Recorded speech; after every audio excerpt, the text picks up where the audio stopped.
नमस्कार, मैं हूं सुलभ कुमार शर्मा और छत्रपति में आप सबका स्वागत करता हूं। तो प्रीवियस पार्ट्स में हम लोग आईसीआईसी 10th क्लास का जीएसटी पार्ट को हम लोग खत्म कर लिए थे। इस पार्ट में हम लोग पढ़ेंगे बैंकिंग। ठीक है, देखिए बैंकिंग पढ़ने से पहले बैंकिंग के बारे में थोड़ा बहुत जान जाते हैं तो अच्छा रहेगा। बैंकिंग सेक्टर के बारे में तो हम लोग सब जानते हैं, जहाँ पर पैसा का लेन देन होता है, हम लोग डिपॉजिट करते हैं, बैंक हम लोग को लोन देता है और भी बहुत सारे काम होते हैं इनके अलावा। लेकिन हम लोग जो इस चैप्टर में पढ़ेंगे वो ये सब नहीं है। अकाउंट्स के बारे में हम लोग थोड़ा पढ़ेंगे। ठीक है, अकाउंट्स भी अभी बैंक में 3 तरह के बनते हैं। एक होता है सेविंग अकाउंट्स, करेंट अकाउंट और फिक्स्ड अकाउंट। 3 तरह के अकाउंट बनते हैं बैंक में, सेविंग, फिक्स्ड और करेंट। ठीक, जैसे आपके और हमारे जैसे लोग, जो ज़्यादातर लोग होते हैं, मैक्सिमम से मैक्सिमम लोग होते हैं, वो सेविंग अकाउंट करते हैं। इसमें क्या होता है, आपका जब मन होता है तब आप पैसा डिपॉजिट करते हैं, तब मन होता है तब आप पैसा इसमें से विड्रॉ कर सकते हैं, उसमें कोई प्रॉब्लम नहीं होता। लेकिन फिक्स्ड में क्या हो जाता है, आप एक बार अगर आपके पास 5 लाख 10 लाख रुपए कहीं से भी सपोज आके मिल गया, सपोज आपको प्रॉपर्टी डीलिंग हुआ या फिर कहीं से भी आपको कुछ ज़्यादा पैसा मिल गया, तो आप लोग क्या करते हैं, उसको 5 साल 10 साल 15 साल 20 साल के लिए उसको फिक्स्ड कर देते हैं। इससे क्या होता है, आपको जब पैसा मिलता है तो हाईएस्ट अमाउंट पर मिलता है। ठीक है, और उसमें से इंटरेस्ट जो होता है वो ज़्यादा लगता है। करंट अकाउंट जो है वो सबके लिए नहीं होता, वो बिजनेसमैन जो लोग होते हैं, जो सामान का खरीद लेन देन करते हैं, उनके लिए ये होता है करंट अकाउंट। इसमें आपके अगर अकाउंट में अगर 5 लाख है, आपको अगर 10 लाख की जरूरत भी पड़ता है तो बैंक आपको वो दे सकता है, कुछ शर्तों पर वो आपको बैंक प्रोवाइड कर देगा। तो करंट अकाउंट सबके लिए नहीं होता है, वो सिर्फ कुछ बिजनेसमैन लोगों के लिए होता है, जो काम लेन देन काम करते हैं उन लोगों के लिए ही होता है। ठीक है, लेकिन हम लोग यहाँ पर इन तीनों के बारे में नहीं पढ़ेंगे, हम लोग एक और अकाउंट के बारे में पढ़ेंगे जिसको हम लोग बोलते हैं आरडी। ठीक है, रिकरिंग डिपॉजिट। रिकरिंग मतलब क्या होता है, रिपीटेड डिपॉजिट। कुछ लोग होते हैं आपके और हमारे जैसे देखे होंगे आप लोग, घरों में भी हम लोग जो मम्मी लोग होते हैं या फिर दुकानदार लोग भी होते हैं, वो लोग क्या करते हैं, हर रोज 100 रुपया 200 रुपया जितना जिसका होता है, या फिर हर वीक में 1000 200, जितना उन लोगों का कैपेसिटी होता है, हर महीना वो लोग क्या करते हैं, बैंक में एक अलग अकाउंट बनाकर उसमें पैसा रखते रहते हैं। लेकिन ये कंपलसरी है, उनको पैसा रखना ही रखना है, हर हफ्ता या फिर हर महीना, जितना उन लोगों का टर्म कंडीशंस होंगे। ठीक है, तो इसी को बोलते हैं आरडी और रिकरिंग डिपॉजिट। इसमें रखने से फायदा ये होता है, जब इंटरेस्ट कैलकुलेट होता है तो टोटल के ऊपर इंटरेस्ट कैलकुलेट होता है। जितना पैसा रखे हो तो उसका नहीं, कंटिन्यूअसली पहले महीने में 500, दूसरे महीने में 500 रखे, तो टोटल हम कितना रखें, 1000। लेकिन 1000 पर इंटरेस्ट कैलकुलेट नहीं होता है, पहले महीने में हम 500 रखे, दूसरे महीने में और 500 रख दिए, तो टोटल हो गया 1000 और पहले वाले का हो गया 500। ये कैलकुलेट होगा 1500 के ऊपर, तो ऑब्वियसली हमको ज़्यादा पैसा मिलता है रिकरिंग डिपॉजिट में। ये कैलकुलेशन ऐसे होता है। लेकिन हम बैंक में रखे कितना है, सिर्फ 1000, लेकिन कैलकुलेशन कितना पर हुआ, पहले महीना का 1000। देखिए हम सपोज फर्स्ट महीना में रखे 500, सेकंड महीना पर भी रखे 500, तो मेरा टोटल तो हो गया 1000। ठीक है, लेकिन कैलकुलेट ऐसे नहीं होगा, इंटरेस्ट इसके ऊपर कैलकुलेट नहीं होगा। देखिए फर्स्ट मंथ के एंड में मेरा अकाउंट में था 500, सेकेंड मंथ जब आ गया तो एंड में कितना हो गया, 1000 हो गया, और ये 500 जो मैं ऐड कर दिया तो टोटल पैसा कितना हो गया, 1500। इसके ऊपर इंटरेस्ट कैलकुलेट होगा। ठीक है, तो इसी के ऊपर इंटरेस्ट जब कैलकुलेट होगा तो ऑब्वियसली भाई, जब मैं 1000 के ऊपर मेरा इंटरेस्ट कैलकुलेट हो रहा था तो मेरे को कम पैसा मिल रहा था, जब 1500 के ऊपर इंटरेस्ट कैलकुलेट हो जाएगा तो ज़्यादा पैसा मिलेगा। और एक चीज़, आरडी जो होता है वो हमेशा मंथ के हिसाब से कैलकुलेट होता है, कितने महीने के लिए हम पैसा रखे हैं उस हिसाब से आरडी कैलकुलेट होता है। तो इसके रिलेटेड एक फॉर्मूला भी है, उसको हम लोग पढ़ेंगे। पहले जो हम लोग करते थे, इंटरेस्ट वगैरह जो हम लोग कैलकुलेट करके निकालते थे, तो उसका एक ही फॉर्मूला था।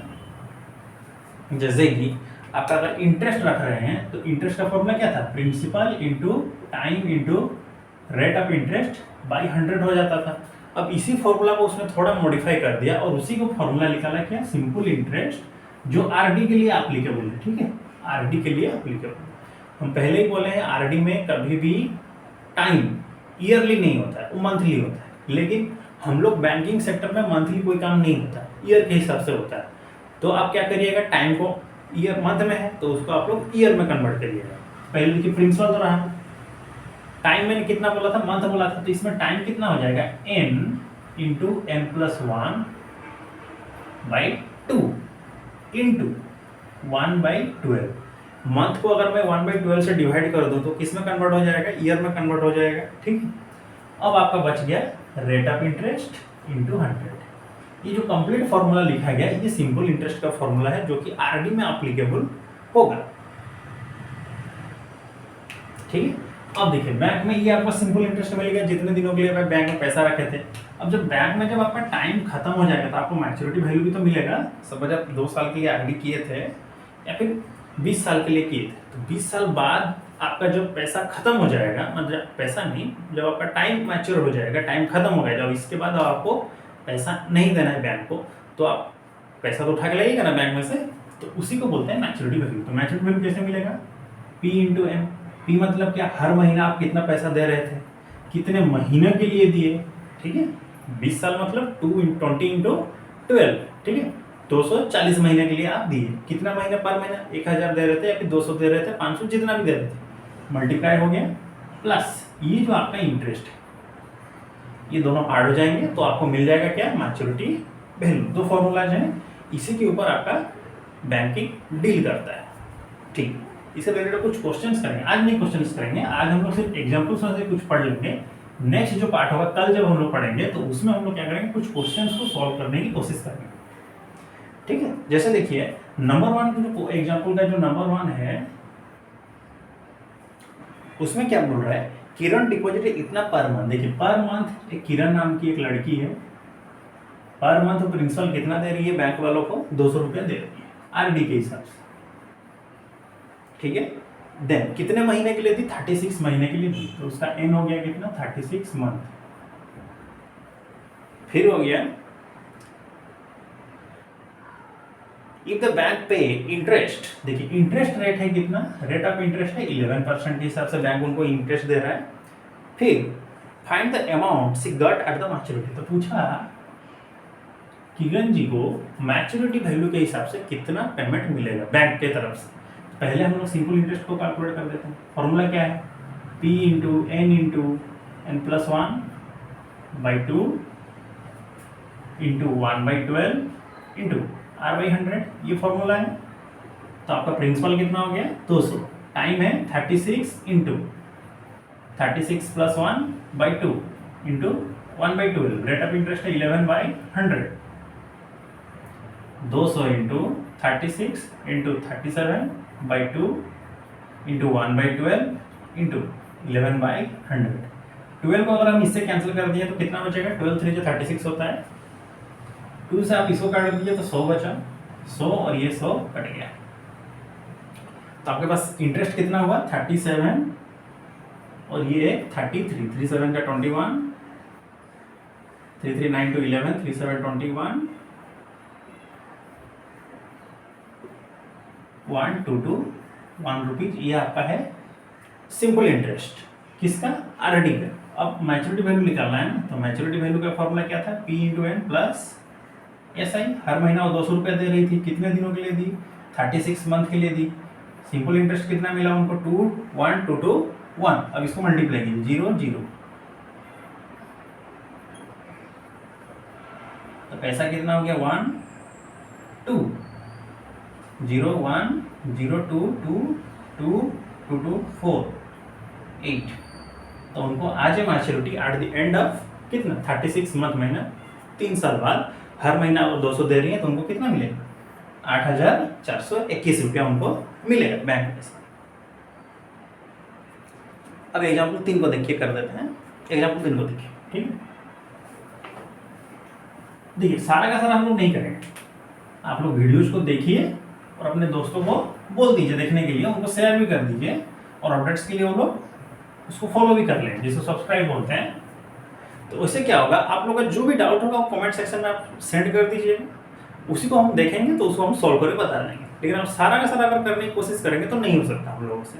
ठीक है, क्योंकि टाइम का शॉर्टेज है, और ICSE का आप लोगों का पोर्शन तो दे दिया है, बोर्ड में आप लोगों को एग्जाम्स होने वाले हैं। ठीक है, तो हम लोग जल्द से जल्द इसको खत्म करने की कोशिश करेंगे, और आप लोगों का जो डाउट्स होता है उसी को आप लोग सेंड कर दिए, सर इसको मेरा यहाँ प्रॉब्लम है, ये नंबर का प्रॉब्लम है।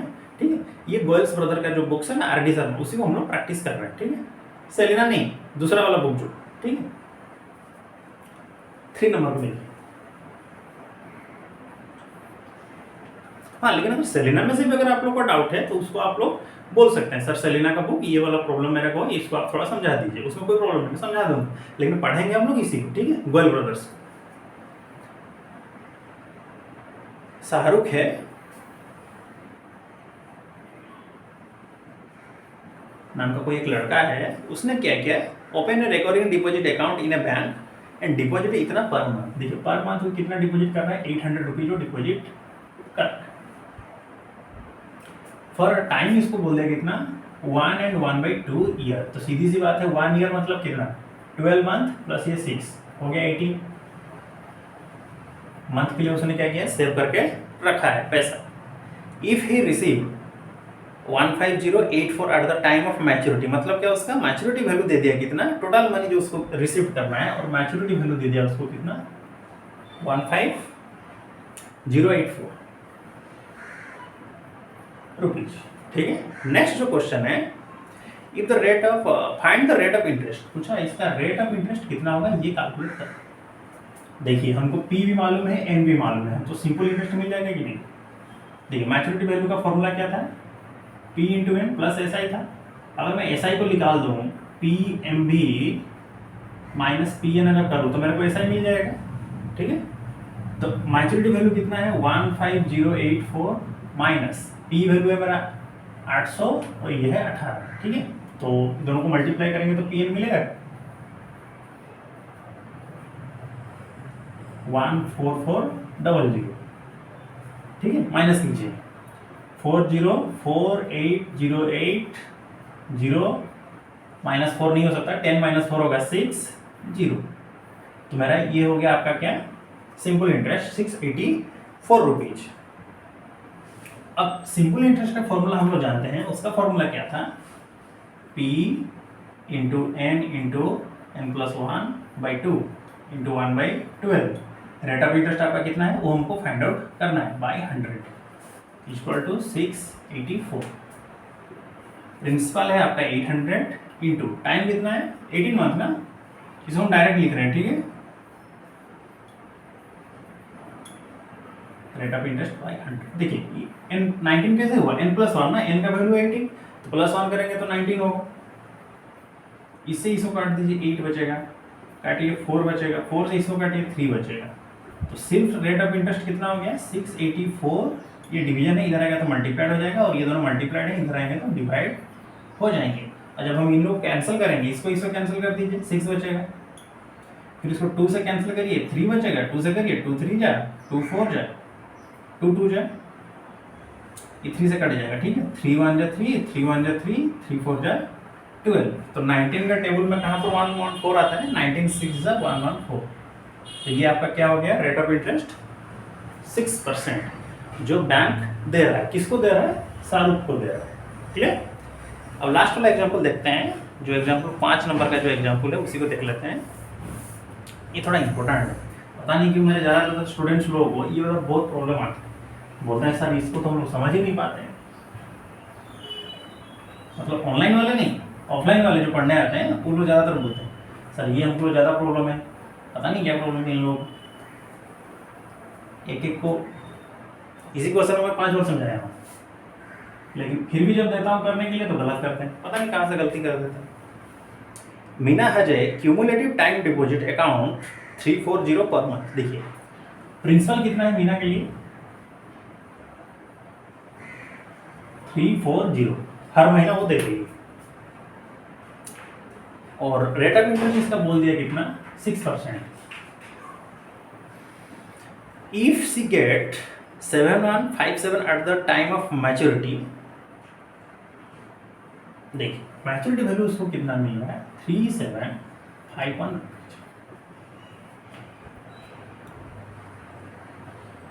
गलत लिखे 7157, ठीक है 37 है 7157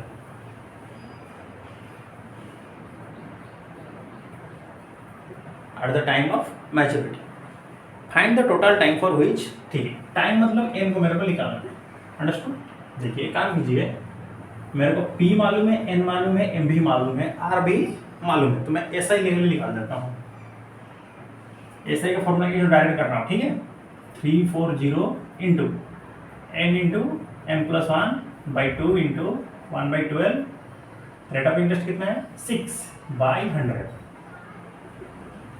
देखिए ये एक जीरो कट जाएगा, 6 से इसको काटिए 2 से इसको काटिए, कितना बचेगा 17, और तो कोई नहीं कटेगा, ठीक है। तो ऊपर वाला कितना हो गया 17n प्लस 17, पहला वाला n स्क्वायर हो जाएगा, दूसरा वाला n होगा बाई 2, ये वाला मिला। अब देखिए मैच्योरिटी वैल्यू का फॉर्मूला हम लोग के पास जो है कितना बोला है 7157 बोला है, तो P का वैल्यू कितना है 340 into n plus 17n square plus 17n by 2 equal to 7157। अगर हम 2 एलसीएम ले लेते हैं तो ये कितना होगा 086n plus 17n square plus 17n equal to 7157।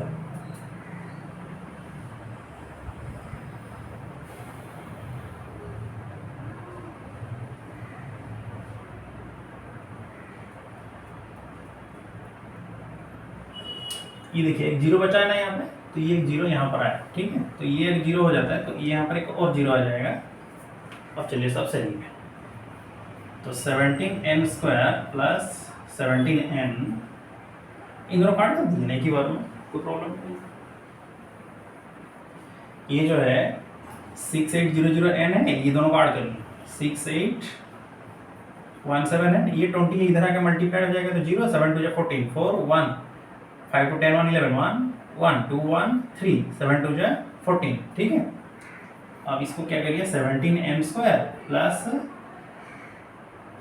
161817n minus 14340 equal to 0, सब सही है। तो हाँ चलिए अब देखिए इनमें से, देखिए ये भी 17 है, तो ये शायद एक 17 का मल्टीपल से, ये भी 17 का मल्टीपल से।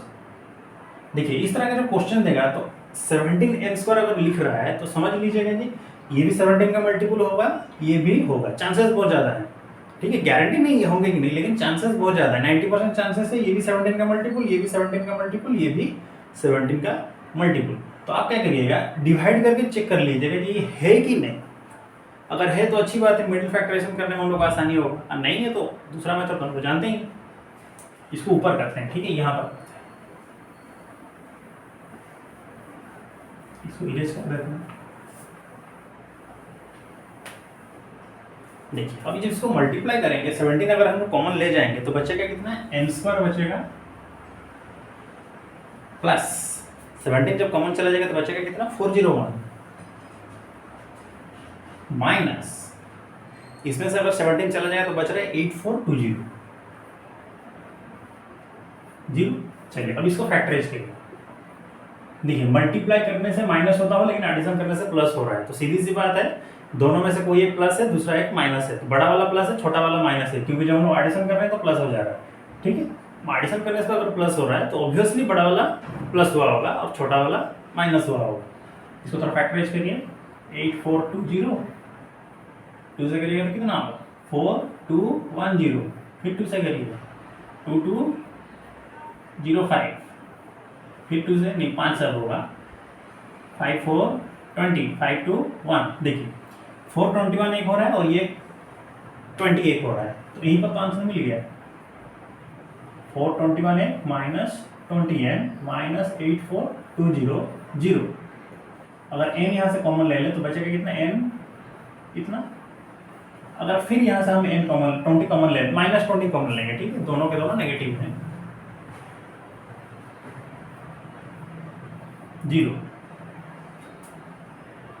तो ये हो गया n माइनस 21, दूसरा हो गया n प्लस 421 तो n माइनस 20 को अगर हम लोग 0 करते हैं तो n का वैल्यू निकलेगा 20, और n प्लस 421 को अगर हम लोग 0 करते हैं तो n का वैल्यू निकलेगा माइनस 421। लेकिन ये नेगेटिव वाला नहीं होगा, क्योंकि किसी भी तरह का टाइम कभी नेगेटिव नहीं होते हैं। टाइम हो गया, डिस्टेंस हो गया, ये दो चीज़ कभी नेगेटिव नहीं होते, ऑलवेज पॉजिटिव होते हैं। तो ये आपका होगा कितना 20। तो मीना जो थी उसको कितने दिनों के लिए बैंक में पैसा रखना था 20 महीने के लिए, ठीक। 20, ये आपका आंसर। ठीक है, समझ में आ रहा है? चलिए ठीक है, तो आज हम लोग क्या किए, बैंकिंग का इंट्रोडक्शन पार्ट को किए और कुछ क्वेश्चन आंसर को सॉल्व करने की कोशिश किए। नेक्स्ट क्लास में हम लोग क्या करेंगे, इसके जो एक्सरसाइजेस हैं उसको सॉल्व करने की कोशिश करेंगे। ठीक है, तो आप लोग क्या करिए, जितना जो आपको लोग डाउट हो कमेंट सेक्शन में कर दीजिएगा, हम उसको सॉल्व करने की कोशिश करेंगे। ठीक है, सी यू नेक्स्ट। ठीक, जय हिंद।